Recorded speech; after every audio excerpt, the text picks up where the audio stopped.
วยงามกว่านี้น้องงามโสภาเหมือนดังว่าดาราทีวีจะฝากสักคำไม่ดีได้คนเมืองปากเซ่โอ้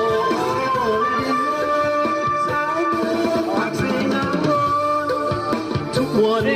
คือทอดกันยามนอนใช้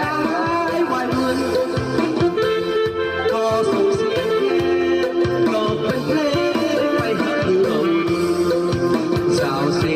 ได้กินแฮมคุณจะอุ่นไอ้นี่สาวเซ่